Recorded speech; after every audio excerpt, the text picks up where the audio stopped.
warahmatullahi wabarakatuh.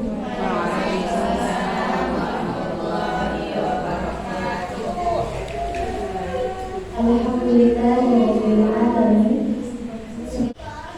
A'udzu billahi minasy syaithanir rajim.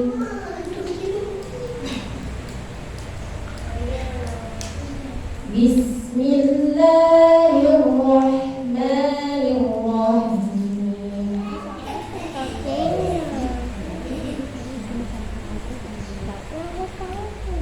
Wal mu'minuna wal mu'minatu ba'duhum awliya'u ba'd.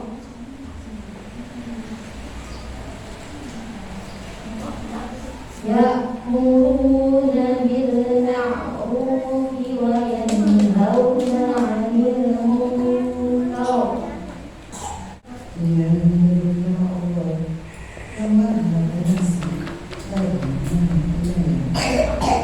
Dan orang-orang yang beriman, laki-laki dan perempuan, sebagian mereka menjadi penolong bagi sebagian yang lain. Mereka menyuruh berbuat yang makruh dan mencegah dari yang munkar. Secara definisi wanita muslimah. Nah, di sini untuk mencapai jati diri wanita muslimah, ya, tidak hanya dalam aspek sosial saja ya, tapi juga ada beberapa ya, seperti bagaimana wanita itu ya berhubungan dengan Rabbnya, bagaimana wanita muslimah ini berhubungan dengan Rabbnya kepada Allah Subhanahu wa Ta'ala. Lalu bagaimana seorang muslimah ini, ibu-ibu yang memiliki hubungan baik ya, entah dengan keluarganya, kepada suaminya, kepada anak-anaknya, kepada tetangga-tetangganya, dan kepada orang-orang yang membutuhkan bantuannya. Nah, kita bisa lihat di sini ya. Nah, insya Allah untuk pertemuan pertama ini ya, kita akan membahas tentang bagaimana seorang wanita muslimah ya memiliki hubungan dengan Tuhannya, kepada Allah Subhanahu wa Ta'ala. Bagaimana hubungannya? Ya, kita bahas sadar. Mukminah yang senantiasa sadar. Apa maksud dari sadar ini, Ibu? Ya. Jadi seorang wanita muslimah yang membedakan antara wanita muslimah dengan yang mungkin tidak beriman kepada Allah adalah rasa imannya ya, teman-teman ya.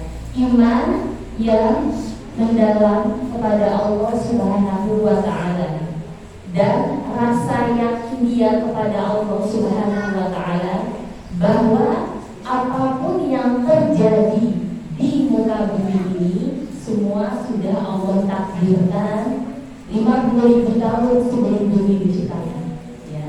Jadi sepatutnya seorang wanita muslimah ini mengimani takdir Allah. Itu yang pertama. Lalu menjadi hamba Allah yang beriman dan bertakwa ya. Ya. Istri dari seorang Nabi Allah ya, Nabi Ibrahim alaihi salam. Siti Hajar ini Masya Allah, kalau kita dapatkan beliau sangat bertawakal kepada Allah ya. Jadi Nabi Ibrahim ini ya, suatu ketika mengajak Siti Hajar untuk pergi ke sebuah gunung pasir di dekat Ka'bah saat ini ya. Yang dari Syam, karena rumah dari Syam, dari Syam mereka jalan ya. Lalu Siti Hajar membawa anaknya masih balita. Siapa? Nabi Ismail alaihissalam. Masya Allah ya, dibawa oleh anaknya yang Ibrahim membawa istri anaknya dari gunung pasir itu. Lalu sampai di sana ya, Ibrahim langsung memberikan perbekalan kurma satu kantong ya, dan air satu sebiji ya, untuk persiapan Siti Hajar sholat berada. Siti Beliau bertanya kepada Nabi Ibrahim, wahai suamiku, apakah ini adalah perintah Allah? Apa jawabannya? Benar. Maka langsung ya, apa yang dijawab oleh, apa yang dikatakan Siti Hajar setelah mendengar jawaban Nabi Ibrahim, ketika Nabi Ibrahim berkata, ya ini adalah perintah Allah Subhanahu wa Ta'ala. Apa kata Siti Hajar? Baiklah, Allah tidak akan menyanyiakan kamu. Dengan kalau kita mungkin nanya, apa sih kok kita di sini? Gitu ya. Bertanya-tanya hal yang mungkin yang atau mungkin selisihnya aja. Tapi beda dengan Siti Hajar ya. Karena ketakwaan dan tawaran itu beda dengan kita ya. Dia langsung berkata, oh ya udah, Allah tidak akan menyanyiakan kita di sini. Pasti ada kebaikan yang ada nantinya kan datang setelah ini.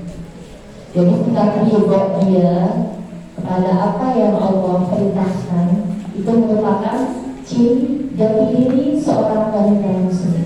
Seperti itu. Jadi dia akan berusaha terus untuk memperbaiki dirinya di hadapan Allah Subhanahu wa Ta'ala.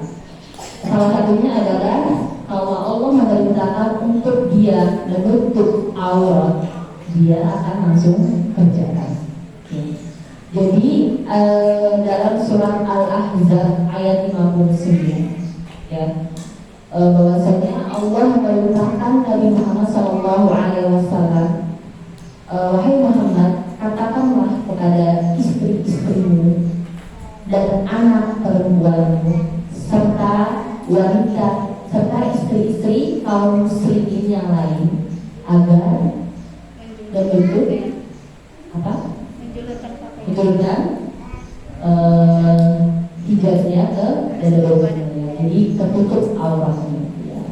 Itu baik bagi dia agar apa?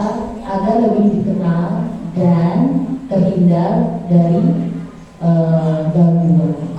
Jelas banget ibu ya.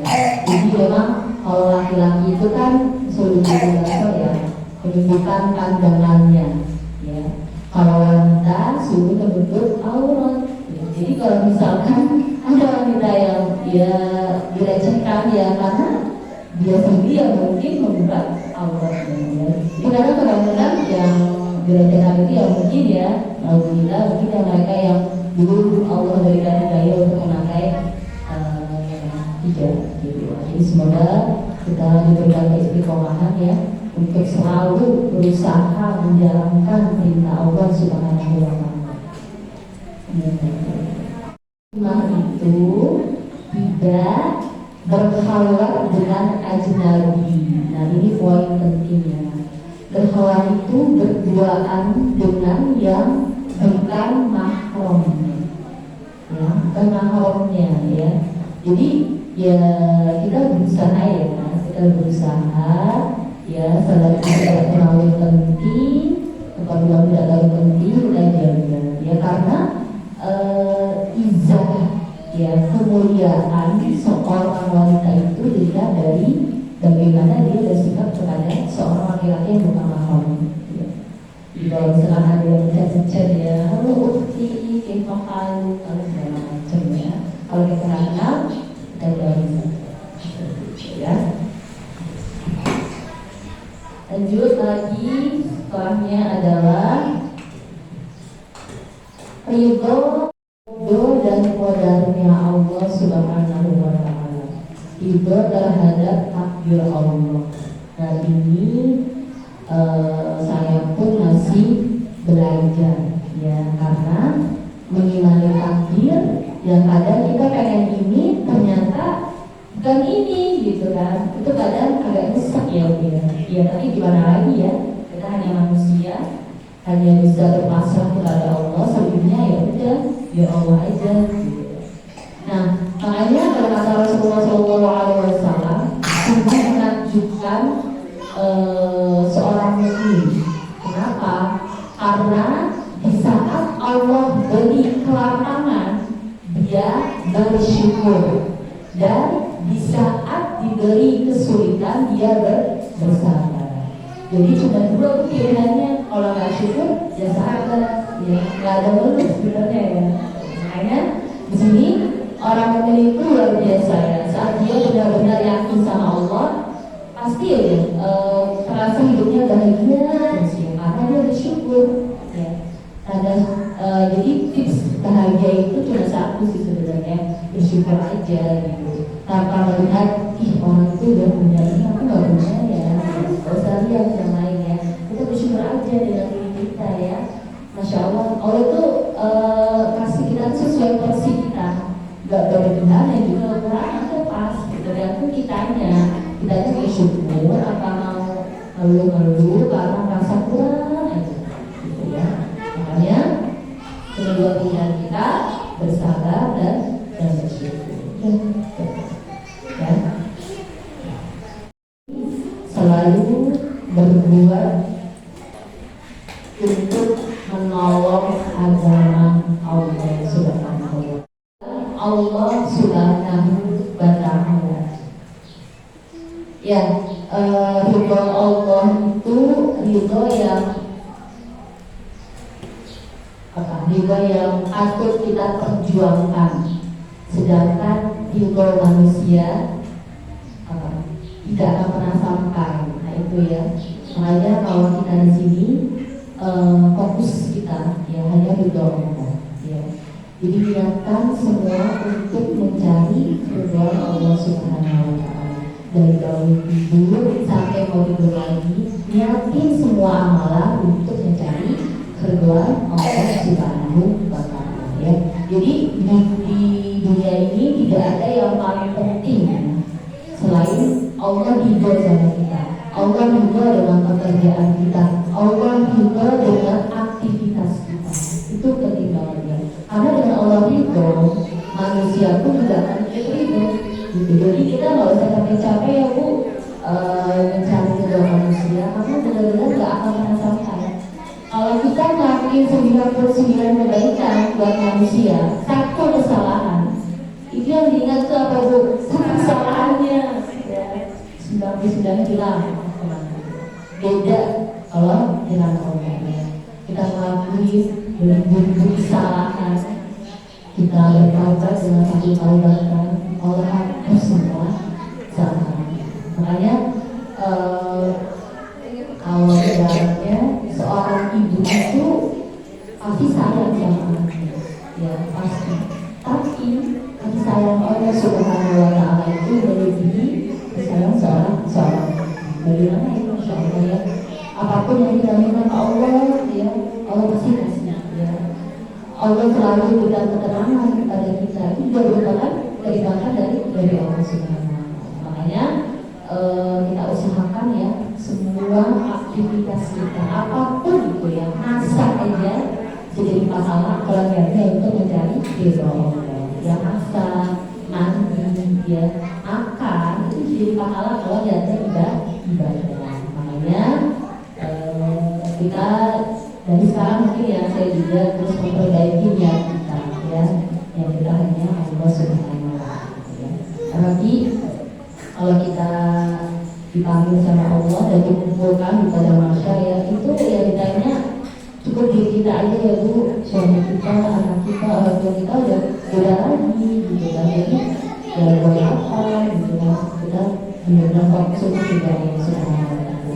Pokoknya kalau saat kita benar-benar sama Allah, kita capek banget misalnya, ini kok orang-orang kok gak ada yang percaya ya sama aku nih, yang ngomong kayak gini, aku kayak gini salah gitu kan. Ya udah, itu keputusan kita gitu. Jadi gimana Allah ridho sama kita, Allah sayang sama kita, Allah